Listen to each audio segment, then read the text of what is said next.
Channel my notes coaching academy. आज मैं आपको करवाने जा रही हूँ कोडिंग डिकोडिंग। कोडिंग डिकोडिंग हमारी रीजनिंग का एक बहुत ही मेन सा टॉपिक है। इससे ऑलमोस्ट सभी कॉम्पिटिटिव एग्जाम्स में 1 या 2 क्वेश्चंस बनते ही होंगे और ज्यादा से ज्यादा 5 या 6 भी बन जाते हैं। तो इसका मतलब ये रीजनिंग का एक मेन पार्ट है। ठीक है, तो आज मैं आपको ये करवाने जा रही हूँ कोडिंग डिकोडिंग।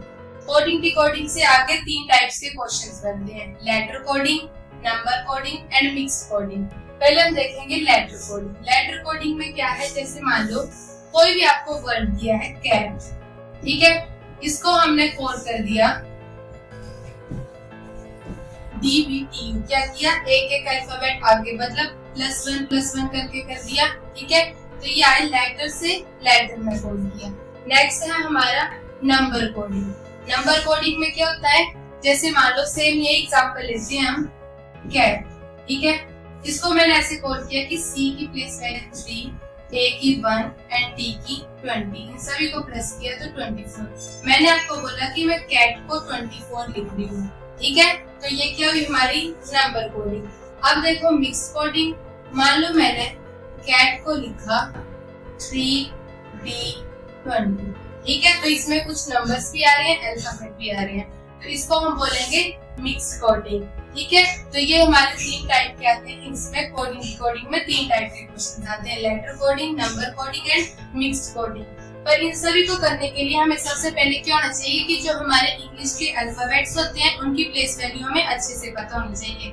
जैसे मैथ्स में होता है ना, जैसे हमें टेबल्स और प्लस माइनस नहीं पता तो हम मैथ्स का कुछ भी नहीं कर सकते। सेम एज इट इज, जब तक हमें जो हमारे इंग्लिश के अल्फाबेट हैं उनकी प्लेस वैल्यू अच्छे से याद नहीं होगी, हम कोडिंग डिकोडिंग के क्वेश्चंस को नहीं कर सकते।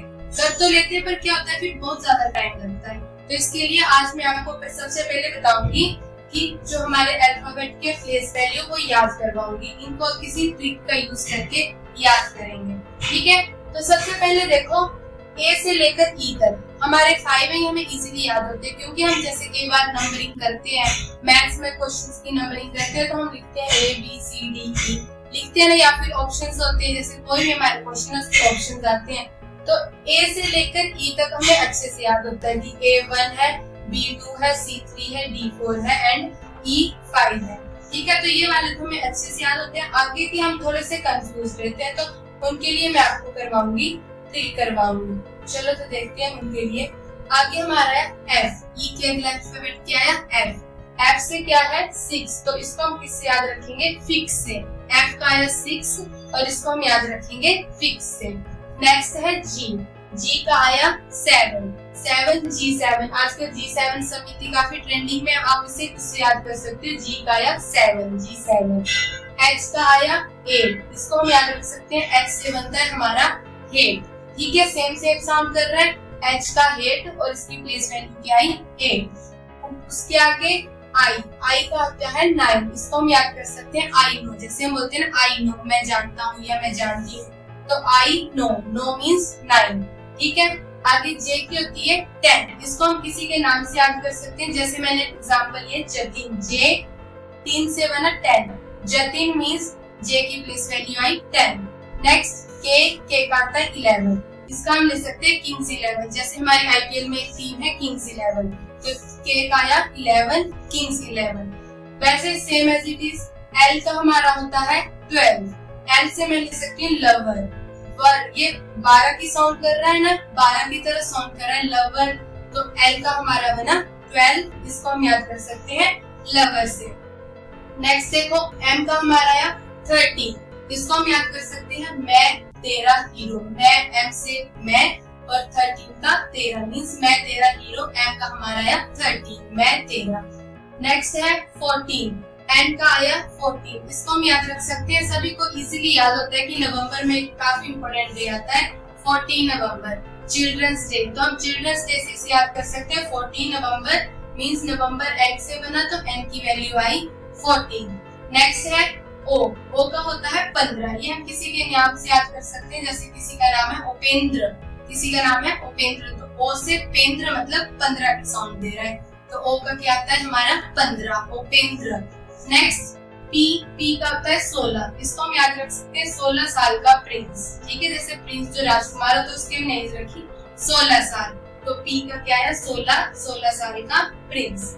नेक्स्ट क्यू का आया 17 इसको हम कैसे याद रख सकते हैं? क्यू से क्या होता है क्वेश्चन, और सभी क्वेश्चन से डरते हैं, वो क्वेश्चन कैसे खतरा समझते हैं। तो क्यू से क्वेश्चन 17 मींस खतरा, तो क्वेश्चन सबके लिए क्या है खतरा, मतलब क्यू 17 और क्वेश्चन खतरा सेम साउंड कर रहा है, तो हम इसको याद रख सकते हैं। आर से 18 क्या होता है? हम सभी को पता है कि इंडिया में जो वोट देने का अधिकार है वो 18 के बाद ही होता है स्टार्ट। तो आर से 18 मींस राइट टू वोट, कि हमें जो वोट देने का अधिकार मिलता है वो 18 के बाद मिलता है। सो आर से 18 राइट टू वोट। नेक्स्ट देखो एस का आता है 19, लास्ट में स साउंड कर रहे हैं ना, स थोड़ा सा ज्यादा साउंड करता है, तो एस से 19 मतलब 19 का हमारा आया एस, ठीक है। नेक्स्ट टी से 20, T20 क्रिकेट मैचेस होते हैं T20, तो टी से हम इजीली याद रख सकते हैं T20 क्रिकेट मैचेस। यू से हम याद रख सकते हैं यूवी, हम ऐसे बोल सकते हैं कि यूवी ने 21 ईयर की एज में खेलना स्टार्ट किया, तो यू से हमारा क्या आया यूवी, और उसकी एज कितने ली हमने 21। नेक्स्ट वी से आया 22 वी से हम बोल सकते हैं विक्ट्री में हम विक्ट्री का सिंबल बनाते हैं, कितनी फिंगर्स का यूज होता है 2 फिंगर्स का, तो वो दो हमने 2 बार ले लिए, क्या बना हमारा 22 तो वी से विक्ट्री और 22, ठीक है। डब्ल्यू देखो हमारा एम की तरह सिमिलर होता है, एम की तरह होता है ना, एम की तरह उल्टा होता है, तो एम की थी 13, तो डब्ल्यू की हमने 10 और प्लस कर दी 23 बन गया। इसको हम याद रख सकते हैं एम से, कि एम की तरह सिमिलर है, तो वो 13 है, तो ये 23 होगी, ठीक है। अब देखो x की क्या है हमारे पास 24, तो देखो जब हम x लिखते हैं तो कितने 1 2 3 4 इसके 4 डंडे से बन रहे हैं, तो 20 वाली लाइन चलिए, तो 20 + 4 24, ठीक है। और सेकंड लास्ट y 25 इजीली याद हो जाएगा कि सेकंड लास्ट है, अगर टोटल 26 है तो सेकंड लास्ट कितना होगा 25, और लास्ट क्या हो जाएगा हमारे पास z = 20। तो इन सभी को आप एक पेज पर नोट कर सकते हो, और दिन में एटलीस्ट 3 से 4 बार इसको पढ़ना है, मतलब जैसे इनकी ट्रिक के साथ पढ़ना है, जैसे F6 G7 H8 ऐसे करके पढ़ना है। आप इनको 3 से 4 बार पढ़ोगे, आपको इजीली एक हफ्ते में ही अच्छे से याद हो जाएंगे, ठीक है। तो ये तो हमारी होगी अल्फाबेट प्लेस वैल्यू, ठीक है।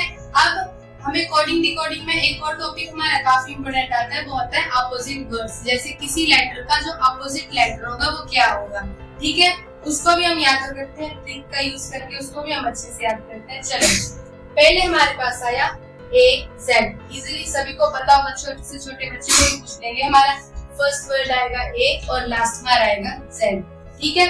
नेक्स्ट B से बाई, हम बाई करते हैं ना, तो उसको यूज कर सकते हैं B से बाई मींस बाई, ठीक है। C से हमारा क्या आ जाएगा X, 6 मतलब C से X। D से ड्यू, जो ड्यू ड्रॉप्स होती हैं ओस की बूंद होती हैं, तो D से ड्यू मतलब D का अपोजिट क्या आया W। E से हम बोलेंगे इवनिंग मतलब शाम, तो E इसमें अभी आ रहा है, तो E का अपोजिट वर्ड क्या आया अभी, तो E से इवनिंग। F का अपोजिट वर्ड क्या आता है U, F से हमारा क्या बना 4, तो FU4, ठीक है। G से GT रोड, ठीक है, G का अपोजिट वर्ड क्या आया T, और इसको हम याद रख सकते हैं किससे GT रोड। H का अपोजिट वर्ड क्या आया S, इसको हम कैसे याद रख सकते हैं हाई स्कूल, H से हाई और S से स्कूल, हाई स्कूल।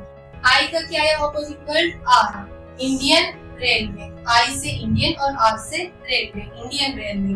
J का अपोजिट क्या आता है Q, इसको हम याद रख सकते हैं जंगल क्वीन, J का Q, और इसको याद कैसे रखेंगे जंगल क्वीन।